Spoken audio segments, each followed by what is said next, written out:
حضرت مسیح موعود کے اوپر تو بڑی زبانیں درازیاں کرتے ہوئے کانا دجال اور آور اور فلاں کہتے ہو، جبکہ دنیا جانتی ہے کہ اس کوئی علامت بھی نہیں پائی جاتی۔ دجال کے جو نقشے محمد رسول اللہ نے کھینچے ہوئے ہیں ان پر ہاتھ رکھ لیتے ہو اور صرف گالی دینے کی خاطر وہ استعمال کر رہے ہو۔ میں جو حدیثیں بیان کر رہا ہوں وہ سارا نقشہ تمہارے ملک میں جاری ہے، سارے علماء آنکھوں کے سامنے دیکھ رہے ہیں کہ یہ حدیثیں پوری ہو چکی ہیں۔ اور جس کو تم کہہ رہے ہو دجال، یہی وہ دجال ہے 30 دجالوں میں سے ایک، اس کا نقشہ بھی سن لیجئے۔ دجال کا نقشہ جو رسول اکرم صلی اللہ علیہ وسلم نے کھینچا وہ یہ تھا کہ اس کا تو بہت بڑا قد ہوگا اور وہ کانا ہوگا اور اس کا سر آسمان سے باتیں کرے گا، بادلوں سے اوپر ہوگا، اور وہ ایسا طاقتور ہوگا کہ تمام دنیا پر فتح یاب ہو جائے گا، اور سمندروں پر بھی سفر کرے گا اور خشکی پر بھی سفر کرے گا، یعنی ایسے گدھے پر سوار ہوگا جس کی یہ صفات ہیں، اور گدھے پر بیٹھا ہوا وہ تمام دنیا میں دندناتا پھرے گا۔ مجال ہے کسی کی جو اس کی مخالفت کر سکے۔ اس دجال کے اگر وہ دجال نہیں آیا تو پھر مسیح بھی نہیں آ سکتا جب تک وہ نہ آئے، اور وہ دجال تم مانتے ہو کہ نہیں آیا؟ اگر یہ مان رہے ہو کہ دجال نہیں آیا تو پھر اس لیے نہیں مان رہے کہ اس کی علامتیں جو تم سمجھے بیٹھے ہو وہ پوری نہیں ہوئی۔ مسیح موعود کو کس طرح دجال کہنے کا تمہیں حق مل گیا تھا؟ کون سی ان میں سے علامت ہے جو حضرت مسیح موعود علیہ السلام کو صادق آتی ہے؟ اس لیے گالیاں دیتے چلے جاؤ بے شک، مگر ہم حدیثیں پیش کرتے ہیں مضمون کھول کر نتھار کر نکھار کر تمہاری آنکھوں کے سامنے رکھ دیتے ہیں، زمانہ گواہ بن جاتا ہے کہ ہاں ہر بات سچی نکلی ہے محمد رسول اللہ صلی اللہ علیہ وسلم، اور تم منہ پھیر کر ان سب باتوں کو جھٹلا کر کوئی ایک حدیث نکال کے اسے ایک لفظ سنتے ہو اور حضرت مسیح علیہ السلام کو گالیاں دینے لگتے ہو اور سمجھتے ہو کہ بڑا کمال کر دیا تم نے۔ حدیث کا حوالہ ہے، وہ باقی حدیث پڑھو تو صحیح کیا ہے۔ ہم تو مانوی مانتے ہیں، ہم تو اس کو استعارہ سمجھتے ہیں، مگر جب استعارہ کھول کر بیان کرتے ہیں تو دنیا گواہ ہو جاتی ہے کہ ہاں محمد رسول اللہ نے سچ فرمایا تھا، اور وہ مثال مسیح موعود کو پھر بھی صادق نہیں آتی، کسی صورت میں آ نہیں سکتی، آپ کے دشمنوں پر آتی ہے۔ اور تم جو لفظ کے قائل ہو، تمہیں کس نے حق دیا ہے کہ رسول اللہ صلی اللہ علیہ وسلم کے نقشے کو بگاڑ کر محمد رسول اللہ صلی اللہ علیہ وسلم فرماتے ہیں وہ کانا دجال ایسا ہوگا کہ تمام دنیا پہ حکومت کرے گا، کسی کی مجال نہیں ہوگی جو اس سے لڑ سکے، اس کا گدھا لہروں پر بھی چلے گا اور پہاڑوں کی طرح گندم اور ایڑ لے کر پھر رہا ہوگا، اور فرمایا کہ وہ آگ کھانے والا گدھا ہے، چارہ کھا کر پلنے والا نہیں ہے۔ تو یہ کون سی علامتیں دیکھی ہیں تم نے جو تمہیں نہیں نظر آ رہی؟ میں تمہیں دکھا دیتا ہوں، وہ نئے زمانے کی ایجادات ہیں، اور آور دجال سے مراد عیسائی پادری ہیں، عیسائی قومیں ہیں جنہوں نے اسلام کی مخالفت میں حد کر دی، اور ان کی سواریوں کی طرف مسیح موعود علیہ السلام نے اشارہ فرمایا تھا۔ کانا ان معنوں میں کہ ایک آنکھ دنیا کی تو بہت روشن اور زمین کی تہ میں اس سے نیچے اتر کر دیکھنے والی، زمین کے پاتال کی خبریں لانے والی، اور ایک آنکھ یعنی مذہب کی ایسی اندھی کہ خدا کے بندے کو، ایک عاجز بندے کو جس نے کبھی خدائی کا دعویٰ نہیں کیا، اس کو خدا کا بیٹا بنا بیٹھے ہو۔ یہ مسیح موعود علیہ السلام نے تشریف فرمائی، اور ثبوت دیکھیں کیسا عظیم شان۔ حضور اکرم صلی اللہ علیہ وآلہ وسلم نے پہچان کے طور پر دجال کی فرمایا اس کے گدھے کو دیکھنا اور پہچان لینا۔ اس کے گدھے میں یہ علامت پائی جاتی ہے کہ وہ آگ کھا کر چلے گا۔ اب جتنی سواریاں دنیا میں ہیں، جو جدید سواریاں ہیں، وہ ساری آگ کے فائر پاور پہ چلتی ہیں۔ محمد رسول اللہ کے زمانے میں کوئی تصور بھی نہیں کر سکتا تھا کہ ایسی سواری کے متعلق سوچ سکے جو آگ کھاتی ہو۔ بس اتنا کھلا نشان یہ بتانے کے لیے کہ یہ کلام مجازی ہے۔ گدھا جب ہم کہتے ہیں تو اس کی پہچان ہم تمہیں بتا دیتے ہیں، جب پہچان ظاہر ہوگی تو تمہیں پتہ چل جائے گا کہ گدھے سے کیا مراد ہے۔ یعنی ایک لفظ مجازی آتا ہے، اس کی تشریح ایسی حقیقی فرما دی کہ جب وہ ظاہر ہو تو مجاز پہچانا جائے۔ یہ طرز بیان ہے محمد رسول اللہ صلی اللہ علیہ وسلم کا۔ اب میں آپ بتاتا ہوں، دیکھ لیجئے. فرمایا اگر وہ دجال ایسا گدھا ہوگا اس کا کہ مہینوں کا سفر گھڑیوں میں طے کرے گا، خشکی پر بھی چلے گا، تری پر بھی چلے گا، ہوا میں بھی ایسی چھلانگ ہوگی. فرمایا مشرق سے قدم، ایک پاؤں مشرق میں تو دوسرا مغرب میں.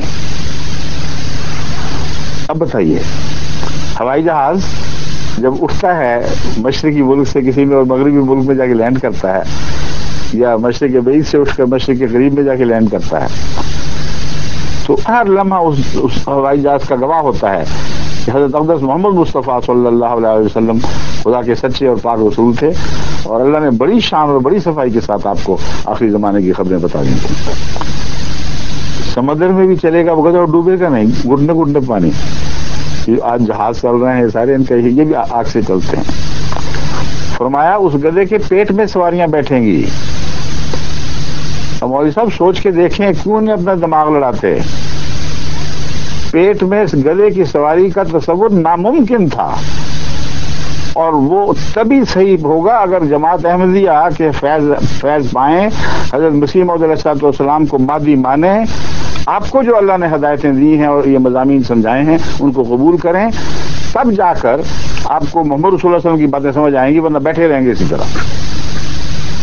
بس حضرت صلی اللہ علیہ وسلم نے جب گدھے کا یہ نقشہ کھینچ دیا اور پھر دجال کو ایک دیو قامت بلند انسان دکھایا، تو ہم نے تو مہدی سے فیض پا کر اس کے مضامین کو سمجھ لیا. مگر آپ ظاہر پرست مولوی ہیں، آپ کہتے ہیں لفظاً ہمیں یہی دکھاؤ، تو پھر ظاہر پرستی چھوڑ کر وہ جس پر یہ اطلاق نہیں پا رہا اس کو دجال کہنے کا تمہیں کیا حق ہے؟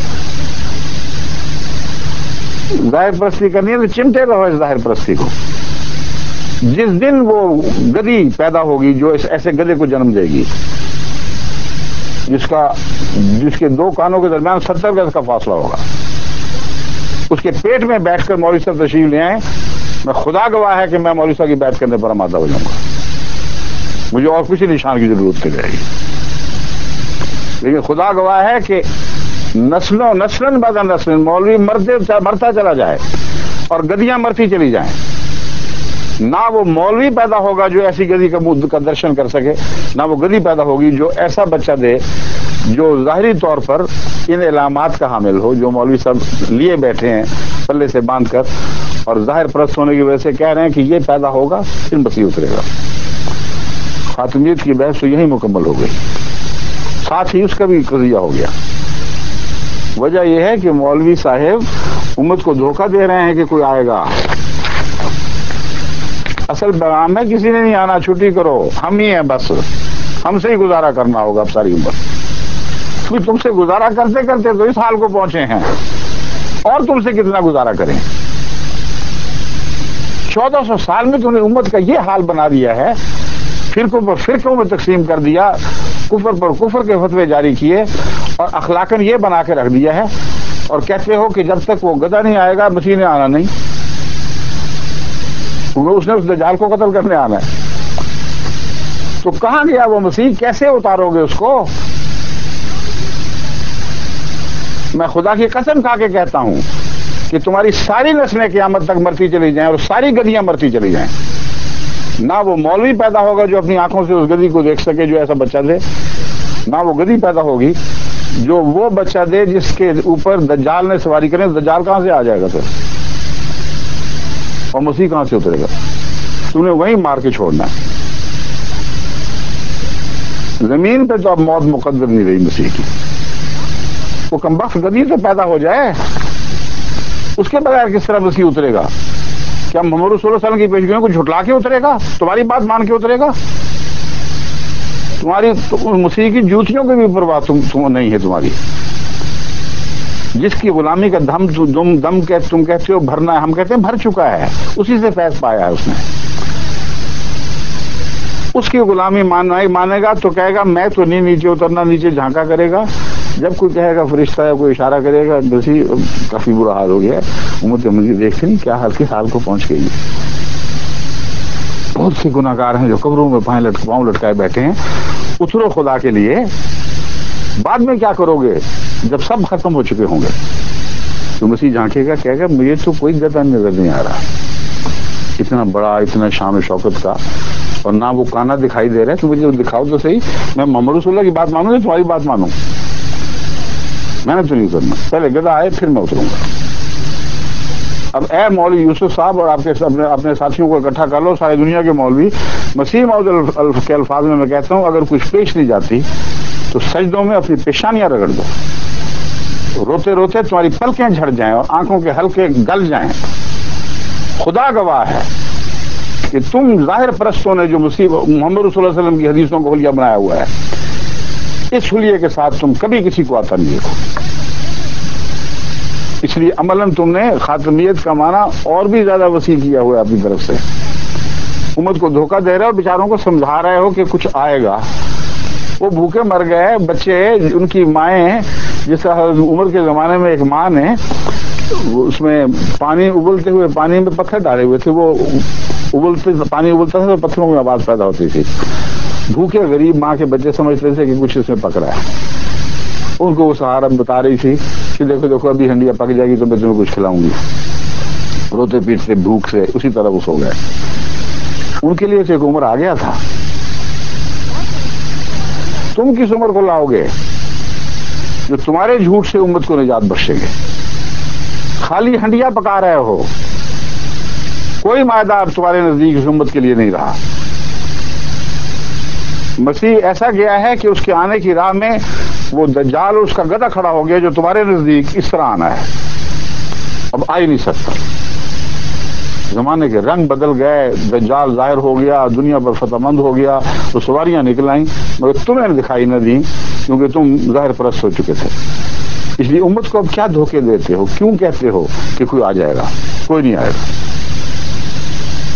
اس لیے فیض، یا تو فیض کی زبان میں کہو کہ گل کرو شمع بڑھا دو میامین آیا، اپنے بے خواب کے والوں کو مکفل کر لو، اب یہاں کوئی نہیں آئے گا، سب راستے بند ہیں، آئے گا تو دجال،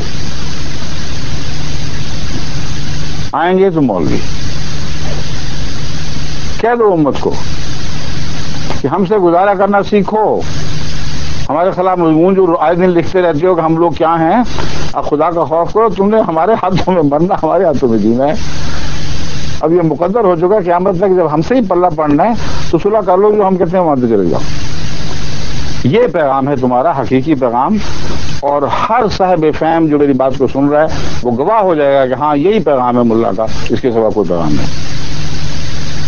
کیا حال کر دو گے اسلام کا جو ہو چکا ہے، اس کے بعد کیا رہتا ہے بات؟ اب سنیے، وہ کہتے ہیں